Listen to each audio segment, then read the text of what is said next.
Sanders. I grew up in Riverside, California. Come from a family of 6 brothers and 1 older sister. I'm the middle child. Spent most of my childhood in Riverside, California, which is probably about 45 minutes from Los Angeles County. Had a very difficult upbringing, not knowing who my father really was. We had 3 different fathers in the family. My mother seemed to do a really good job at bringing us up. And, that's pretty much. I started playing basketball when I was about maybe 12 years old, when I got struck out from playing baseball. My 2 little brothers really loved baseball a lot at Hollywood Park. And before my high school days, I realized that my height oversucceeded my brothers, and I became very athletic in the sport. Playing basketball in high school was fun. I was called one of the Twin Towers. Me and one of my best friends, Will Jordan. I received a scholarship to college, a partial scholarship to Foothill College, which is about 20 minutes away from San Jose State. A lot of universities were looking at me heavily. I just didn't have the grades once again. Being out of Stanford was also a pleasure because I wanted to always attend a university, and I have friends there, such as the basketball players. And found myself partying a lot up there, going to all the frat parties and having fun. You know, when you're 22, 23 years old in college, you find yourself doing things that, as of today, that you wish you would have never done. And I reflect back and see myself pretending to be a basketball player there, you know, to win women over and to impress others. You know, living in an environment of Foothill College and Stanford area we're very close, 10 minutes apart from each other.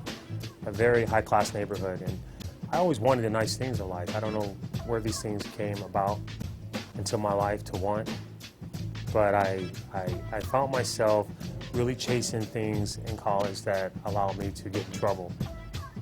And I started lying to these students, and I won my way over with them. And I found myself in court fighting charges that I had no idea that would affect my life today for my second arrest. This was my first arrest, and I received 5 years with 80% and shipped straight off to San Quentin State Prison.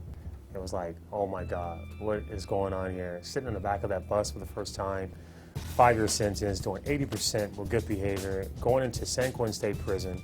My faith has really brought me a long way.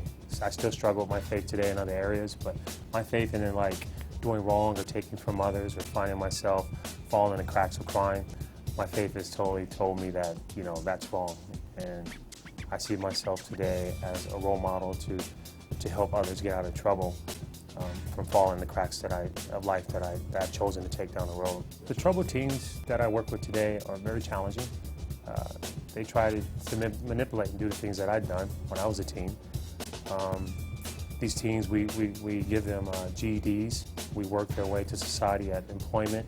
We allow them to focus on their self at AA and group meetings such as CARES. We do one-on-one group meetings, and they share their personal problems with us. We're kind of like big brother, big sister in this program. JAR is a program that we allow our kids to have special attention besides normal schools. These kids have failed the cracks of normal schools in the public.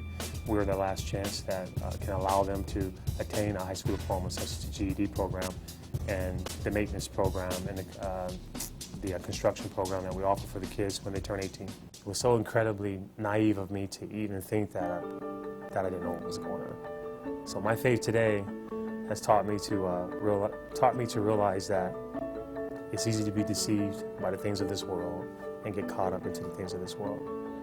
The first time rolling up in prison at San Quentin State Prison was very severe, but the second time rolling up at Corcoran State Prison, level 4, was very shocking and devastating. That it wanted to make me change. I didn't want a lifestyle like this. And I found myself grabbing a Bible and going to church and seeking God in all different religions. I didn't even know what God to sing. I was so confused there that looking at 15 years to do, my date was 2005, February. I felt my humbleness, and my humbleness became me. And my humbleness accepted me there. And people accepted me for my humbleness. I'm happy today that I went that route. It was a reason why I went to prison, besides taking from others. Now I'm giving back, and I love working with troubled youth between the ages of 15 and 17. When maneuver them into society, getting them employment, helping them with their issues, making sure that we're there for them, one-on-one counseling, that they won't fall through the cracks of lifestyles that I lived. And I enjoy that. I really do. I enjoy, it's a Christian-based program. It's called JAR, Juveniles at Risk. And living in Sacramento today, working with these teens is very rewarding to me. It makes me see as if I'm a big brother to them. And they always laugh at me when I talk to them about testimonies. And they say, Mr. Sanders, you've never been to prison. You don't look like it. You look like a square. You know, this green box, you know. And you look at me, you can never tell I've been to prison for 15 years. And, this is why they give me such a hard time. And I'm always telling them, pull up your pants, you know, take out that earring. You know, and, it's very rewarding to know that I had the experience to really deal with these kids. You know, I see myself as these kids. I want them to have the best in life, and this is one of the main reasons why I'm writing my book based on this true story, Halftime Hustler. I'm Ralph Sanders, and I'm the author of the book Halftime Hustler.